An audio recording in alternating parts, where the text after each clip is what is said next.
기독교인들은 어떤 이미지를 가지고 있을까요? 요즘에 기독교에 대해서 하도 나쁜 이미지나 평판들이 많으니까 이 기독교인들의 이미지에 대해서도 나쁘게 이야기하는 것처럼 보이지만, 실상은 사회 저변에 깔려 있는 이 기독교인의 이미지는 한마디로 표현하면 그 유행했던 단어 한마디가 있다고 생각합니다. 그 이미지를 나타내는 단어가 교회 오빠입니다. 이 청년들 가운데서 아주 모범적이고 착실하고 예의 바른 결혼 상대자로 꼽을 수 있는 남성 청년 영순이 있는 친구들이 교회 오빠입니다. 우리 부목사님들은 몇 년 전만 해도 다 교회 오빠들이었습니다.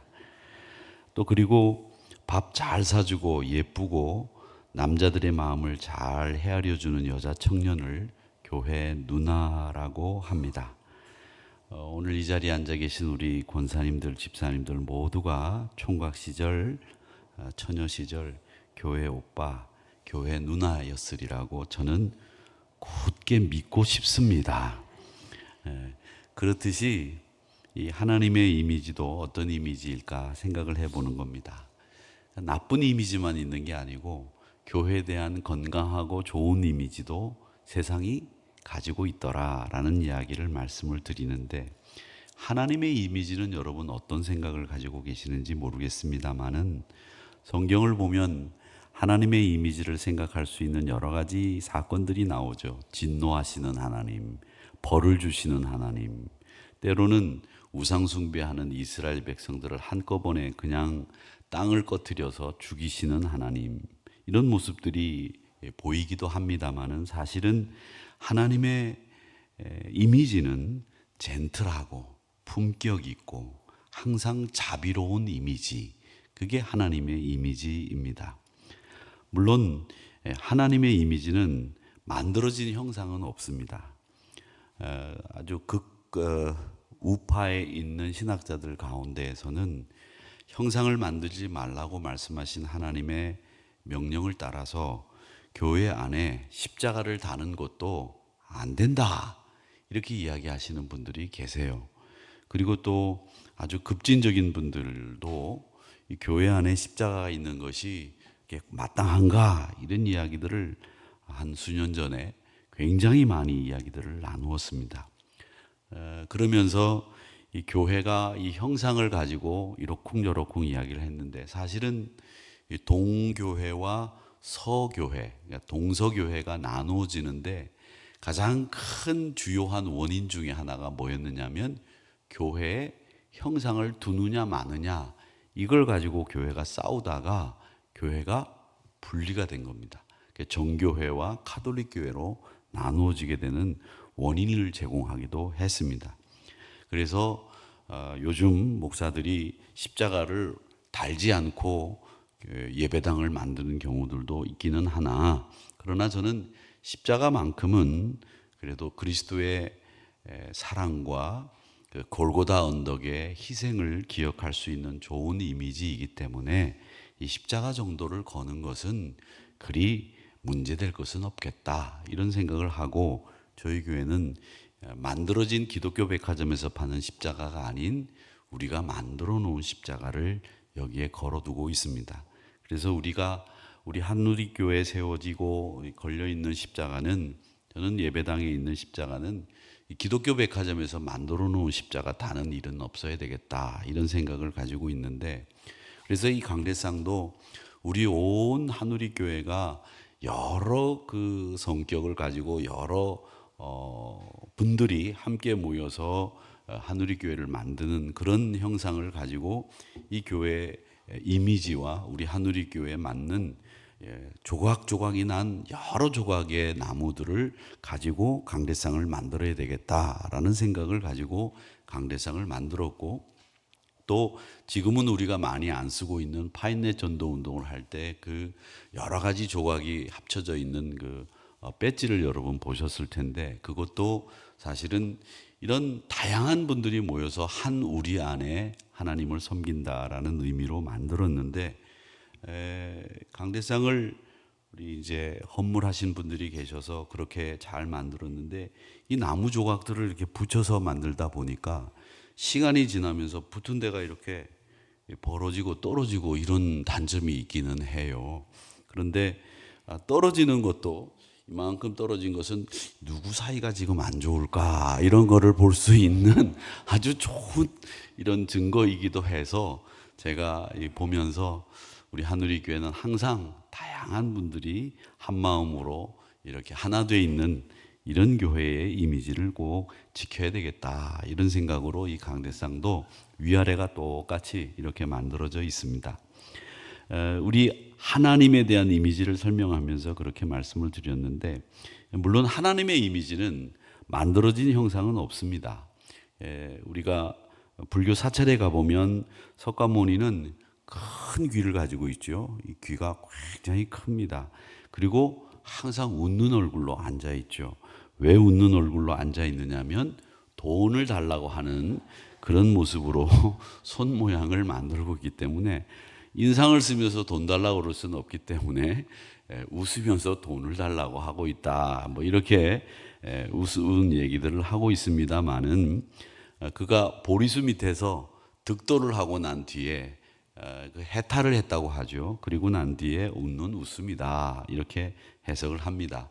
여러분 가서 우리 목사가 불교 사찰에 있는 석가모니가 돈 달라고 웃고 있다 이렇게 얘기했다고 불교 신자들에게는 얘기하지 않으셔도 되는데 그런 형상으로 말하자면 우리 하나님은 그런 이미지가 그런 형상이 없지요. 그런데 하나님의 이미지를 가장 적절하게 잘 적합하게 나타낼 수 있는 단어 하나가 있습니다.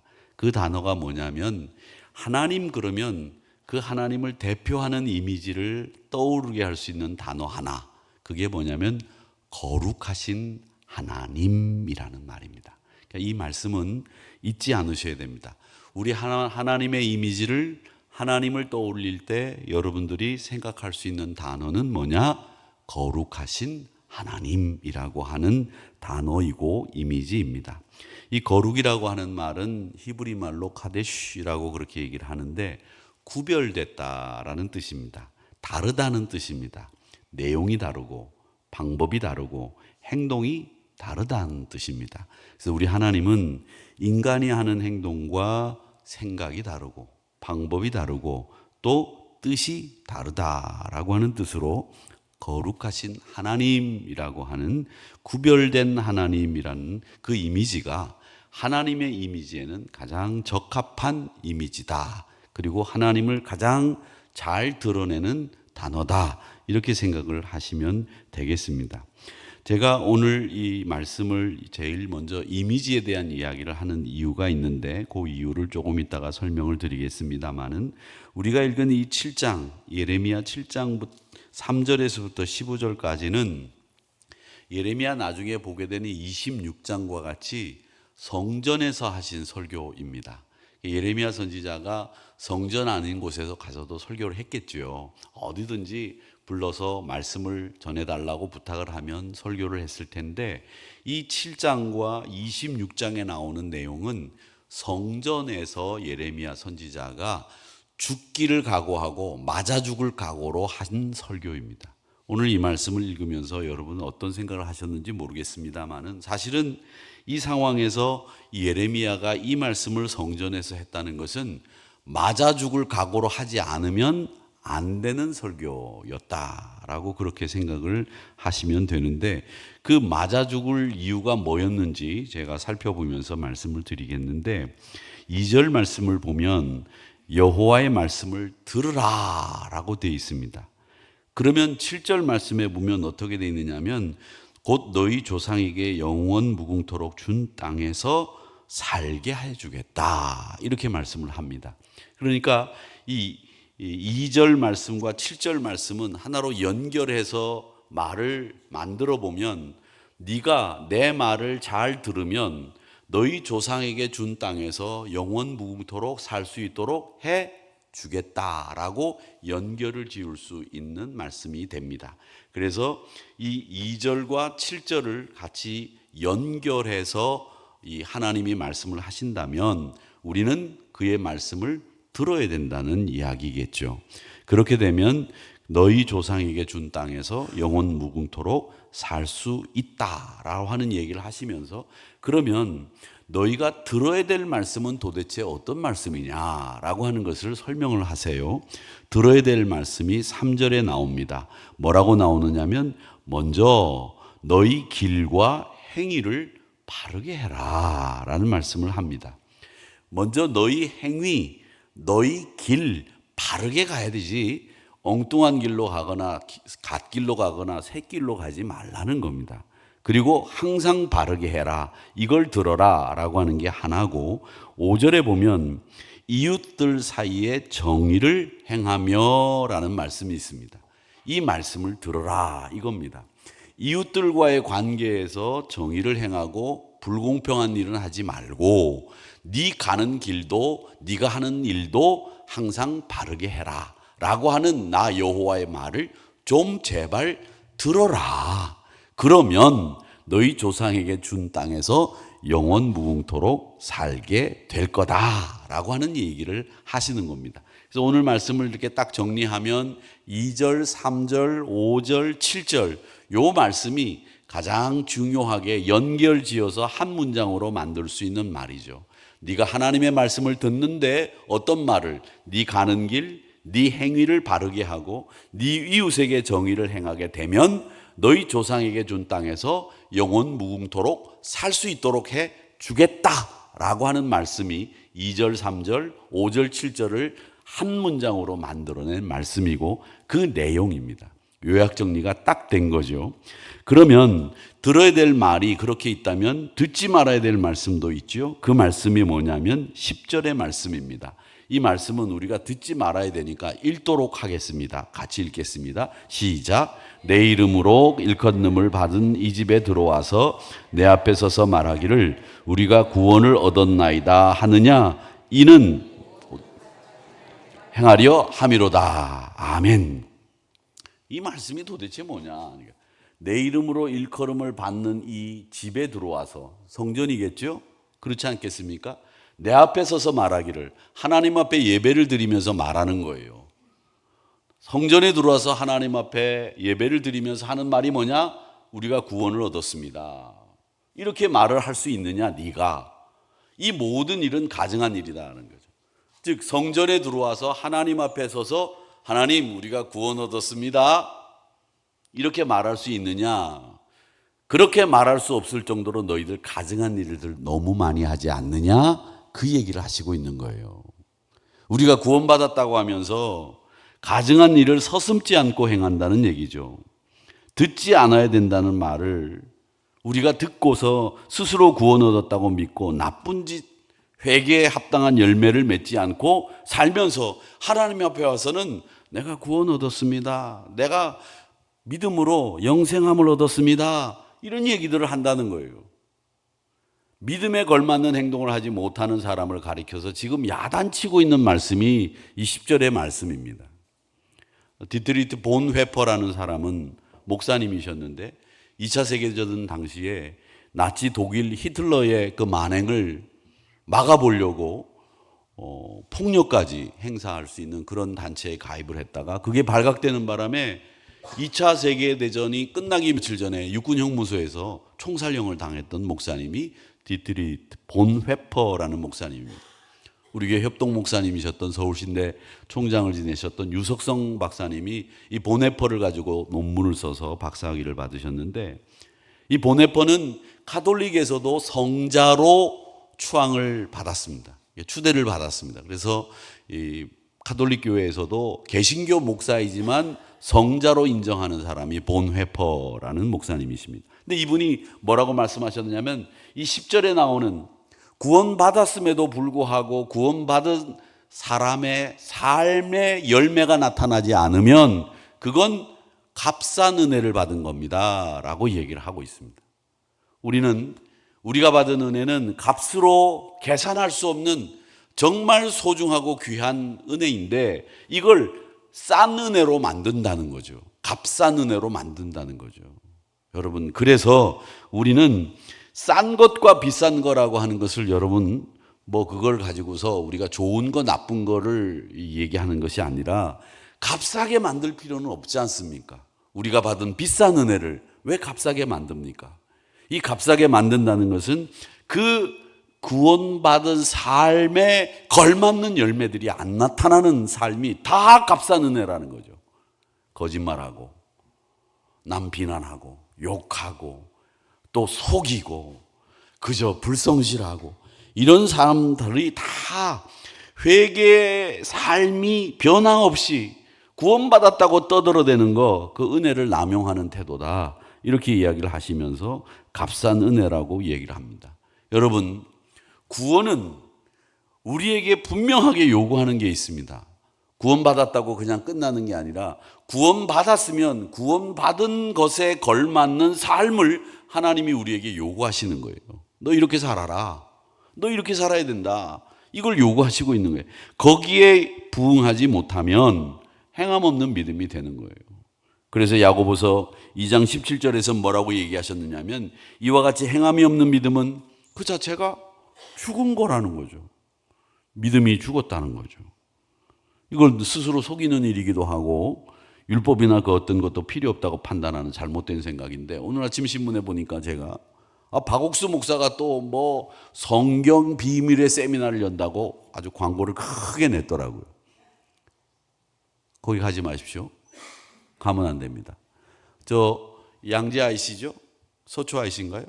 예, 서초 IC에서 저 그 KT 연구소 그 코스트코 홀세일 가는 이 뒷길로 이 고속도로 옆으로 길을 가면 거기에 소방훈련소가 있고 또 거기 양재 운전학원이 있고 조금 지나면 기쁜 소식 선교회라는 교회가 있습니다.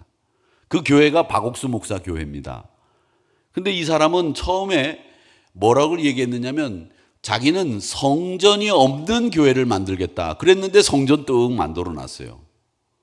자기가 한 말을 안 지키는 사람 중에 대표적인 사람이 박옥수고, 또 이 박옥수 목사가 뭐 때문에 이단이 됐느냐면 한 번 구원받으면 다시 구원받을 필요 없다 이렇게 가르치는 거예요.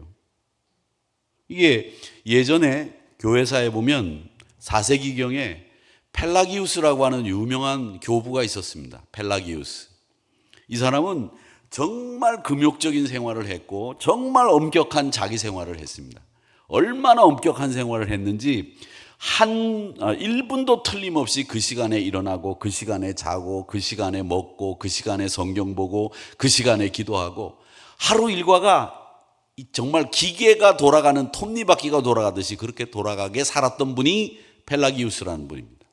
근데 이분이 가만 보니까 예수 믿는 사람들이 예수 믿는 사람답게 살질 않아요. 너무 화가 나는 거예요. 그래서 뭘 주장했냐면, 야, 믿음은 우리가 믿음으로 말미암아 구원 얻는다고 했는데 믿는다고 아무리 떠들어 놓고 네가 그렇게 살 것 같으면 그게 구원받은 거냐? 아니다. 믿음은 구원을 받는 요건이기도 하지만 우리의 행실도 필요하다 이렇게 얘기하셨어요. 자기 삶이 그러니까 행실을 강조하기 시작하셨어요. 그러다가 행실을 너무 강조하다 보니까 구원받는데 믿음보다 행실 쪽으로 더 치우친 거죠. 그래서 행실이 구원을 받는다라고 하는 쪽으로 흘러가게 된 거예요. 근데 이단이 생기면 그 이단을 해석하는 그 추종자들이 좌파 우파가 또 생깁니다. 근데 그 펠라기우스를 추종하던 우파 사람들이 뭐라고 그랬냐? 믿음은 소용없다. 더 극단적으로 간 거죠. 펠라기우스보다. 그래서 행실로 우리가 구원받는다라는 얘기를 하다가 이단으로 정죄를 받았어요. 펠라기우스도. 그렇게 행실이 필요하다는 걸 펠라기우스는 깨달아서 이야기를 하다가 이단으로 정죄를 받기는 했으나, 저는 이 펠라기우스가 우리에게 주는 교훈이 있다고 생각합니다. 믿음으로 구원을 받는데 믿음으로 구원받았으면 거기에 걸맞는 행동이, 삶의 변화가 우리에게 있어야 되는데 그게 없으니까 펠라기우스는 분개했던 거예요. 8절에 보십시오. 보라, 너희가 무익한 거짓말을 의존하는도다. 이 말이 뭐냐면, 야, 너희들 구원받았으니까 이제 걱정 없어. 안심하고 편하게 니네 하고 싶은 대로 해. 뭐 저녁에 친구들이 가서 술 먹자 그러면 한 잔 걸치고, 뭐 어디 가자 그러면 같이 가가지고 같이 놀아주고, 그리고 주일날 교회 와서 헌금 열심히 하고 봉사 열심히 하고 안 그런 척하고 목사 앞에 와서 아유 목사님 그러면 돼. 술 냄새 나는 건 모르고. 근데 여러분, 우리가 사는 삶의 모습들이 감추어지지 않습니다.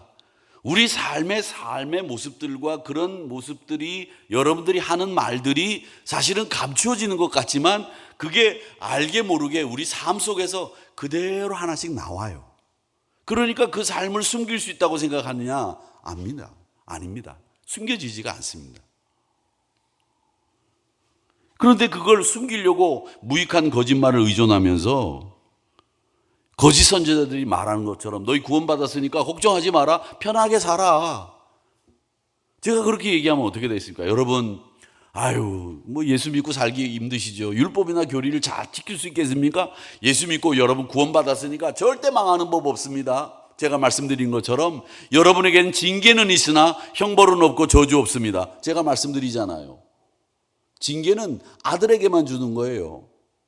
그런데 우리에게는 아들이기 때문에 형벌이나 저주가 없다. 이 말씀을 드리는데 이 말씀에 맞게 우리가 거기에 요구하는 삶을 살아야 되는 거지, 그 삶을 살지 않는데 무조건 그 말만 믿고 아무렇게나 행동한다면 그건 제가 거짓 선지자가 되는 결과를 초래하게 되는 거예요. 그렇기 때문에 여러분, 우리는 아무렇게나 행동해서 되는 게 아니라 그렇게 하면 안 되는 거죠. 그러면 그게 우상숭배와 뭐가 다릅니까? 우상숭배가 근본적으로 나쁜 이유가 뭐예요? 우상숭배가 하나님이 보실 때 우상숭배, 이스라엘 백성들이 말씀드렸죠. 우상숭배하면서 하나님 앞에 제사 안 드렸느냐? 아니요, 드렸어요. 꼬박꼬박 드렸어요. 그러면 하나님이 만약에 좋게 생각하셔서 야, 네가 오늘은 마음이 그러니까 바알에 가서 절하고 와라. 그런데 오늘은 나한테 예배 드리는 날이니까 그래 나한테 와가지고 예배해라. 아유, 나한테 예배하는 것만 해도 족하다. 아이고 착하지? 너한테 예배 드리는 날 잊지 말고 와. 응? 네가 다른 날은 뭐 몰록에 가든지 바알에게 가든지 아세라 목상을 섬기든지 그건 네가 알아서 하고 하나님 앞에 오는 거는 잘 와. 응? 이렇게 말씀하셨다고 하면 이스라엘 백성들은 별로 문제가 없었을 거예요. 왜? 제사를 안 빠뜨렸으니까. 이 제사를 안 빠뜨렸어요. 뭐 주일날을 빠뜨리거나 뭐 금요일날, 수요일날 빠뜨리거나 이렇게 안 빠뜨렸어요. 우리는 빠뜨리잖아요.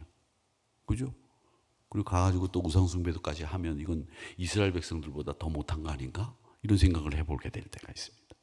근데 우상숭배가 제일 나쁜 게 뭐냐면, 가장 나쁜 게 뭐냐? 자기 욕심을 채우려고 하는 것이죠. 우상숭배는 자기 욕심을 채우려고 하는 것 이외에는 다른 게 없어요. 이스라엘에게나 지금 우리에게나 교회를 향해서 제물로 구체화된 이 욕망이 우리 안에 쫙 자리를 잡고 있어서 이 제물에 대한 욕망을 우리가 채우려고 계속 애를 쓴다고 한다면 그게 우상숭배가 되는 거예요. 내가 절에 가서 석가모니 앞에 가서 넙죽 절을 하지 않는다고 할지라도 여러분 마음속에 있는 이 물질에 대한 욕망이 사그러들지 않고 교회에 와서도 집에 가서도 이 물질을 어떻게 하면 내가 획득을 많이 할 수 있을까 이런 생각을 하면서 신앙생활을 한다면 그건 여러분 마음속에 이스라엘 백성들과 똑같은 거예요. 예배를 드리면서 우상숭배하는 것과 뭐가 다릅니까? 똑같죠. 요즘 그 젊은이들이 템플스테이가 유행이라고 또 하더라고요. 제가 서울시, 부산시 뭐 이런 예산을 볼 기회가 있어가지고 예산을 이렇게 보니까 시에서도 이 젊은 친구들이 템플스테이 할 때 지원금을 주더라고요. 그 우리 기독교계가 항의를 했습니다. 아니 종교 행사를 왜 시에서 지원을 하느냐? 그럼 우리 교회 여름 수련회를 갈 때 아니면 단기 선교 여행을 갈 때 NGO 단체에서 얘네들이 이 봉사 활동을 했다는 것을 인정을 해주거나 아니면 수련회 갈 때 지원금을 좀 달라. 그렇게 얘기했더니 그건 곤란한데. 그런데 왜 템플스테이에다가 돈 주냐? 그다음부터는 저 안 부르더라고요. 미운지. 근데 이제 그건 행정적인 문제고, 불교를 믿지 않는 젊은이들이 템플스테이에 간다고 하는 것은 뭘 얘기하느냐면 그 행사가 그들의 마음에 공감이 된다는 거예요. 아, 이게 우리한테 필요하다라는 생각을 갖는 거죠. 이런 것을 우상숭배라고 말하기는 것 아닙니다. 저는 우리 안에 있는 욕심의 모습을 더 경계하고 주의를 기울여야 되고, 우리 기독교도 우리 젊은이들이 호감을 가질 수 있도록 범사회적으로 공감할 수 있는 이 종교 행사를 만들어내야 되는 거예요. 교회에서 수련회를 가거나 단기 선교를 가거나 시골 교회를 가서 여름에 땀을 흘리면서 그 교회를 고쳐주고, 얼마나 의미 있는 일들이 많이 있어요. 그런 것을 목사가 아니더라도 교인들이 착안을 해서 구체적으로 기관들이 그런 일들을 한다고 하면 얼마나 좋겠습니까? 목사가 하라고 하기 전에는 절대 안 해요. 그럼 목사 눈에 나서 그런 건가? 다른 건 자기 멋대로 하면서 그런 건 자기 멋대로 안 해요. 그런 걸 자기 멋대로 해볼 버릇을 하셔야 돼요. 하나님을 위해서 우리가 할 수 있는 일이 뭘까? 저는 이런 생각을 하고 있습니다. 이 박옥수 목사의 주장은 한 번 구원받으면 영원히 구원받는다고 했는데, 회개나 삶의 변화 없이 구원이 보장된다고 하는 이 주장은 바로 예레미야 선지자 때 무익한 거짓말을 하는 선지자의 말과 똑같습니다. 그러니까 여러분, 역사가 반복되는 거예요. 계속. 지금 나와 있는 이단들이 예전에는 없었느냐? 기독교 역사에 있었어요. 똑같이 반복되고 있는 거예요. 오늘 이 7장 8절의 말씀과 같이 무익한 거짓말을 하는 거죠. 고린도후서 13장 8절 5절 말씀을 읽어볼까요? 같이 한번 읽어보겠습니다. 시작. 너희가 믿음 안에 있는가? 너희 자신을 시험하고 너희 자신을 확증하라. 예수 그리스도께서 너희 안에 계신 줄을 너희가 스스로 알지 못하느냐? 그렇지 않으면 너희는 버림받은 자니라. 여러분 안에 그리스도 예수가 계시다는 거예요. 여러분 안에 그리스도가 계시지 않으면 버림받은 사람이라는 말입니다. 부디 빌기는 우리 구원에 걸맞는, 구원받은 믿음에 걸맞는 열매 맺는 신앙으로 살아가시는 저와 여러분들이 되시기를 주님의 이름으로 축복합니다. 수요일 날은 설교를 밤만 해도 시간이 50분이 돼요. 이상하게 수요일 날은 이게 시간이 빨리 가는 것 같아. 그러면서 제가 가끔 체크를 안 하면 설교를 4페이지만 준비해야 되는데 6페이지를 준비하는 거를 제가 느껴요. 막 준비하다가 보면 6페이지가 딱 밑에 떠요. 그럼 이거 줄여야 되는데, 그러다가 줄이지 않고 부목사님한테 턴을 합니다. 그럼 부목사님이 줄여달라고 하면 부목사님 안 줄여가지고 담임 목사 설교 원고를 어떻게 줄여? 그래가지고 그대로 오면 제가 그 줄인 줄 알고 하다가 보면 이게 시간이 길어지는 거예요. 지난주 3부 예배 때도 설교를 길게 하지 않았습니까? 제가 막 열내면서 설교를 하면서 길게 해서 여러분 많이 지루하셨죠? 대답 안 하시네. 이제 수에 안 넘어가요. 여러분 감사합니다. 고맙습니다만.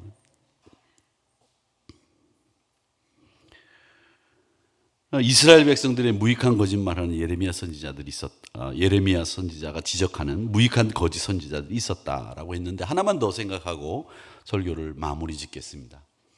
14절을 한번 읽어보겠습니다. 시작. 그러므로 내가 실로의 행함같이 너희가 신뢰하는 바 내 이름으로 일컬음을 받는 이 집 곧 너희와 너희 조상들에게 준 이곳에서 행하겠고, 실로에서 행함같이 하나님이 똑같이 행하겠다라는 말씀을 하시는 거죠.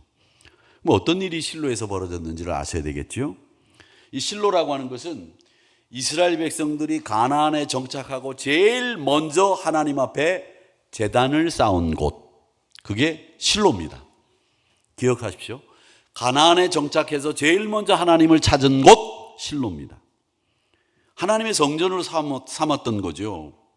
사사기 18장 31절의 말씀에 보면 이런 말씀이 있습니다. 하나님의 집이 실로에 있을 동안에 미가가 만든 바 새긴 신상이 단 자손에게 있었더라. 그리고 사무엘상 4장 3절에 보면 여호와의 언약궤를 실로에서 우리에게로 가져다가 라는 말씀이 있습니다. 하나님의 언약궤가 있던 장소, 하나님을 예배하던 장소, 즉 다윗성, 여부수 사람들이 살던 예루살렘을 다윗이 성으로 삼고 거기에 솔로몬이 성전을 짓기 전에는 사실은 베델보다 이 실로가 제일 먼저 성전이 된 곳이에요. 베델은 영적인 의미에서 하나님의 집이라고 하는 뜻을 가지고 있는 지명의 이름이고, 이 실로는 실제로 하나님을 만났던 제사했던 곳이 실로라고 하는 곳입니다. 그 실로가 어떻게 됩니까? 실로가 남과 북으로 나누었을 때 북쪽 이스라엘에게 속했던 지역이 됩니다.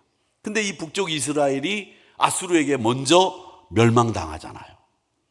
거기 있던 사람들이 대부분 다 포로로 끌려갔습니다. 완전히 요즘 말로 이야기하면 폭망한 거예요. 폭망. 폭삭했수다. 폭삭했수다는 그런 뜻 아니에요.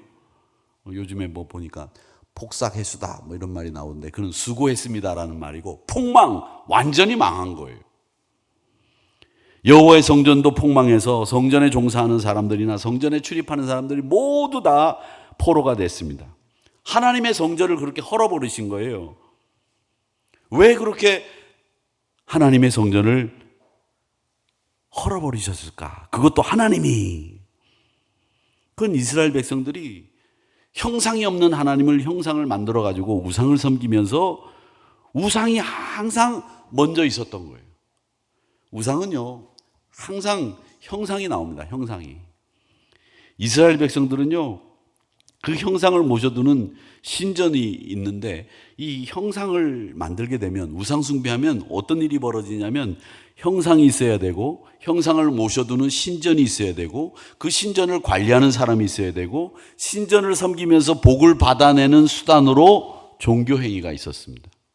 근데 그 종교행위에는, 이스라엘 백성들의 종교행위에는 항상 뭐가 병행됐느냐면 음행이 병행됐어요.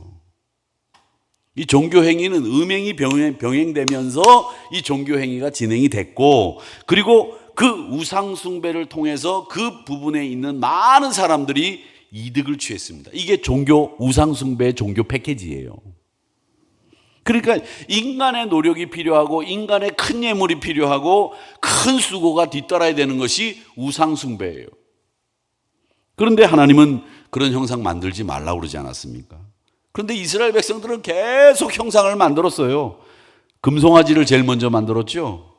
출애굽기 32장에 보면 모세가 하나님과 대면해서 십계명을 받으러 올라간 사이에 이스라엘 백성들 그 밑에서 아론을 중심으로 뭘 만들었습니까? 금송아지를 만들어 놓고 춤추고 난리치지 않았습니까? 뭐가 있었습니까? 음행이 있었죠. 열왕기상 12장 18절에 28절에도 보면 여로보암이 정치적인 이유로 남쪽에 가지 말라 그래가지고 금송아지 2마리를 만들어가지고 그걸 섬기게 했습니다. 또 이스라엘 백성들이 만든 게 뭔지 아세요? 모세가 놋뱀을 들어가지고 그걸 바라보면 낫게 했다고 하신 말씀이 있잖아요. 출애굽 당시에. 그러니까 이스라엘 백성들이 나중에 어떤 짓을 하냐면 놋뱀을 만들어가지고 그걸 쳐다보면 낫는다라고 하는 그런 풍설을 만들어가지고 퍼뜨려가지고 이 놋뱀을 만드는 게 유행이 됐던 적이 있어요. 만약에 우리 교인들 가운데서도 놋뱀을 제가 만들어 놓고 이게 성경에 놋뱀 만들어 가지고 이거 놋뱀 보고 난데 나은 사람들이 많이 있습니다. 보시고 병 낫기를 바랍니다. 그러면 아멘 할 사람들이 있으실 거예요. 왜? 목사가 얘기하니까. 성경에도 놋뱀 보고 나은 사람이 있으니까. 그리고 놋뱀을 한 번씩 볼 때마다 제가 이렇게 가려놓고 놋뱀을 가려놓고 한 번 볼 때마다 10,000원씩 내시기 바랍니다. 얼마나 좋아요. 돈 벌기가. 그렇게 하는 거예요. 여러분 웃으시지만 이 거짓 선지자들이 하는 짓이 그런 짓이란 말이죠. 태양의 형상을 만들고 달의 형상을 만들고 별의 형상을 만드는 짓을 이렇게 했다는 거죠. 근데 하나님 형상 없으십니다. 하나님을 형상으로 만든다고 하면 어떻게 만들어야 될까요? 하나님은 분명하게 말씀하셨잖아요. 형상 만들지 마라. 그리고 형상을 만들 신전도 필요 없다. 성경을 보세요. 성경을 보면 하나님이 성전을 지으라고 하시는 말씀을 먼저 한 적이 없으십니다. 하나님이 성전 지으라고 한 적 있으세요? 한번 생각해 보세요. 다윗이 자기 성전이 좋고 자기 국이 좋고 하나님의 언약궤가 가 있는 곳이 너무 초라하니까 성전을 지어야 되겠다는 생각을 다윗이 가진 거죠. 물론 그 생각도 하나님이 주신 것이기는 하겠지만 다윗이 주체가 돼서 그 생각을 한 거예요. 그리고 난 뒤에 그걸 지으려고 하니까 하나님이 못하게 하셨잖아요. 너 피 묻은 손이다. 안 된다. 그리고 솔로몬이 지었는데 솔로몬이 지을 때도 하나님이 기특하게는 보셨지만 하나님이 먼저 솔로몬에게 너 성전 지어라 이렇게 말씀하신 적이 없습니다. 다 인간들이 주동적으로 능동적으로 성전을 짓겠다고 나선 거죠. 그 성전에 관련돼서 나와 있는 하나님의 말씀은 딱 하나예요. 딱 하나. 성전에 관련돼서 나와 있는 말씀은 어떤 말씀이냐? 딱 하나라는 거죠. 성전을 도곡동 948번지에 지어라. 이런 말씀 안 하셨어요. 그건 우리 인간이 주도적으로 그렇게 만들어서 온 거죠. 우리가 독립문에서. 성전에 관련돼서 하나님이 말씀하신 것 딱 하나 어디냐? 이사야서 56장 7절입니다. 이게 하나님이 성전에 관련돼서 하신 말씀 하나예요. 이 이외에는 성전에 관련돼서 말씀하신 게 아무것도 없어요. 왜? 형상이 없으시기 때문에 형상을 둘 신전이 필요 없기 때문에. 읽어보겠습니다. 시작. 내가 곧 그들을 나의 성산으로 인도하여 기도하는 내 집에서 그들을 기쁘게 할 것이며 그들의 번제와 희생을 나의 제단에서 기꺼이 받게 되리니 이는 내 집은 만민이 기도하는 집이라 일컬음이 될 것임이라. 이 말씀 이외에는 하나님이 성전에 관련돼서 하신 말씀이 없다. 근데 이 말씀은 누가 하신 말씀이죠? 나중에 예수님이 고난주간에 성전에서 매매하고 물건을 파는 사람들과 돈을 바꾸는 사람들을 향해서 상을 뒤엎으면서 하신 말씀이 바로 이 말씀이에요. 이게 이사야서 말씀이거든요. 자, 그러면 한 가지 질문을 드리고 제가 마치겠는데 여기서 제일 중요한 단어가 뭡니까? 내 집은 만민이 기도하는 집이라 그랬을 때 집이 중요합니까? 만민이 중요합니까? 기도가 중요합니까? 이 세 단어 중에 제일 중요한 단어가 뭘까요? 예, 우리 하늘교회 성도님들은 저를 실망시키지 않으시는군요. 기도가 제일 중요한 단어입니다. 만민은 우리 이스라엘이나 우리를 가리키는 말이고 집은 성전이겠죠. 정말 중요한 것은 그곳에서 뭘 하는 곳이냐라고 하는 것에 대해서 말씀을 하시는데 기도가 제일 중요하다는 거예요. 내 집은 기도하는 집이다. 그러니까 예수님이 하신 말씀에서 제일 중요한 것은 내 집은 돈이나 바꾸고 물건이나 파는 곳이 아니다. 내 집은 여기는 뭐 하는 곳이냐면 하나님과 교제하는 시간, 기도하는 집이야. 이렇게 성전에 대해서 딱 한마디, 이 이사야서 56장 7절에서 하신 말씀 한마디밖에 없다는 거예요.